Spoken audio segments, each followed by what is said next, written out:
This video is going to review two really important skills that we may have forgotten. Those skills are going to be operations with radicals, otherwise known as square roots, and dividing fractions. A radical is just another name for a square root, and for the most part, we really already know what square roots are. For example, the square root of 9, well, you all know that's 3. By asking yourself, well, what times what gives you 9? Similarly, the square root of 16, well, that's 4, since 4 times 4 is 16.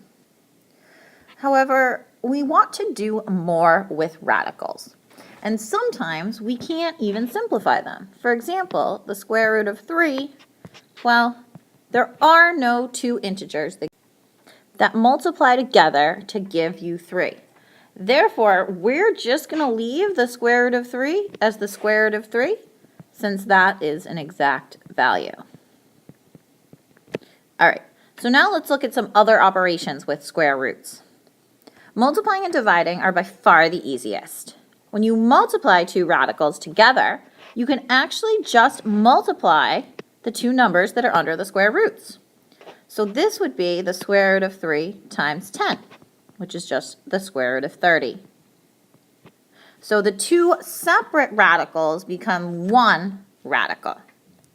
Dividing is very much the same. The square root of 18 over the square root of 3, well, you can combine the two of them, and it can be the square root of 18 over 3, which I know the 18 divided by 3 is just the square root of 6. Now I'm leaving both of these answers as a square root because they're not perfect squares. In contrast to multiplying and dividing, adding and subtracting is actually a little bit more difficult. We can't just add the two numbers under the square root.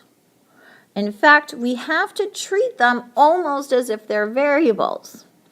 If I have one square root of 2 and I add another square root of 2, I'm actually now just going to have 2 square roots of 2.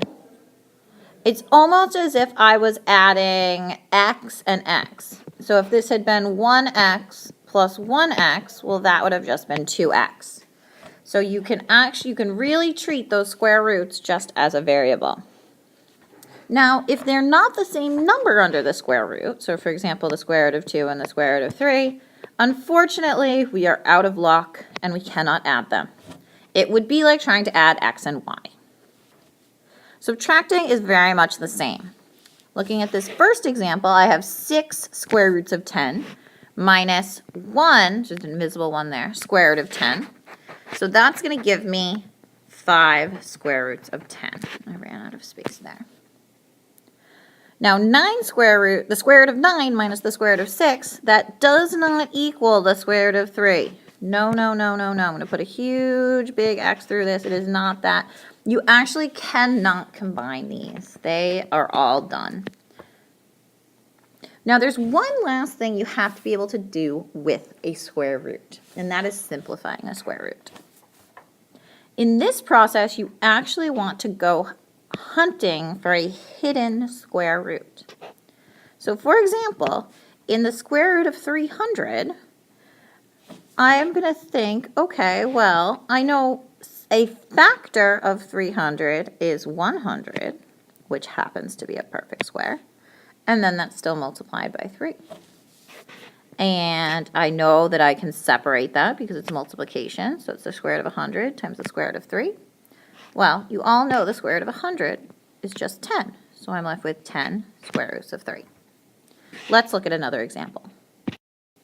All right, so here are actually 3 more examples. So in the square root of 75, I'm just trying to think if there's any factors of 75 that are a perfect square.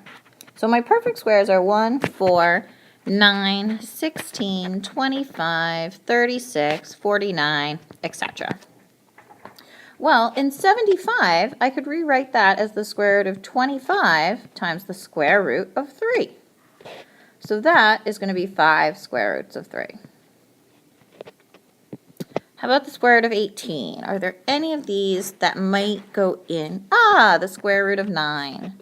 So we could do the square root of 9 times the square root of 2, since 2 times 9 is 18. So that's going to be 3 square roots of 2. All right, 21. Uh-oh. Well, the only factors I can think of 21 are 3 and 7, neither of which are perfect squares. So in fact, the square root of 21 is as simple as it gets.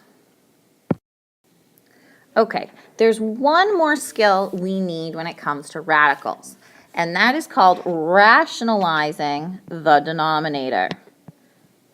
Basically, the idea is that we do not want square roots on the bottom. And there is a reason for this, a long ago history that I will tell you later. But for now, no square roots on the bottom.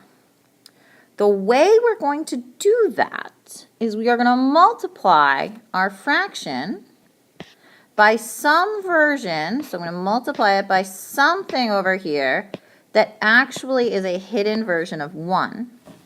So that it's not going to change the value. Because multiplying by 1 doesn't change the value, but it will make the bottom an integer. The bottom of the fraction will no longer be a square root. So how we're going to do that is we're going to look at whatever the square root on the bottom is, and I'm going to create a fraction out of it. The square root of 2 over square root of 2, which is really just 1, the fancy version of 1. So then I multiply across, and I get the square root of 2. And then the square root of 2 times the square root of 2 is the square root of 4. But you all know that the square root of 4 is actually just 2. So 1 over the square root of 2 and square root of 2 over 2 are actually the same thing. If you don't trust me, try it on your calculator. All right. Totally changing directions now. We have another skill that you really need for tomorrow, and that is dividing fractions. I just talked a little bit about multiplying fractions. You just multiply across, but how do we divide them? So here I have an example of 1/2 divided by, so this white line here represents division, divided by 3/4. So how we're going to do this is we're going to take the top fraction, 1/2, and then I'm going to change the division sign into multiplication. And I am going to take the reciprocal of the bottom. I'm actually, instead of dividing, I am multiplying by the reciprocal. So now I just multiply across. So 4 times 1 is 4, and 2 times 3 is 6, which I can reduce to 2/3. So that would be my final answer. You may have heard in the past of keep, change, flip. All that means is you keep the top as 1/2, you change this operation from division to multiplication, and then you flip the bottom fraction. Let's do another example. So, remember dividing by a fraction, multiplying by a reciprocal. So I'm going to keep my 11/4, and I'm going to multiply by the reciprocal of 6/5, which is 5/6. So I flipped that. So I'm going to get 55/24, which I do not think reduces. Okay, now here's one last somewhat scary example, combining everything we have just learned. Now I know there's a square root up here, but please don't let it scare you. Just treat it like a number. So again, I keep my top, square root of 3 over 2. I change my operation to multiplication, and then I flip my bottom, 2 over 1. So square root of 3 times 2, that's just 2 square root of 3. I can't multiply the 2 and the 3 because this 2 does not have a square root symbol. And then I'll multiply my bottoms together, so that would just be 2. Well, my 2's actually cancel out, so this actually just equals the square root of 3. Again, if you don't trust me, try it on a calculator. All right, so your task now is to do number 1, rationalize this denominator, remember you're going to multiply it by something. And then number 2, you're going to divide these fractions. Remember, keep, change, flip. And in number 3, you are also going to divide these fractions. Keep, change, flip. And then rationalize also. Good luck.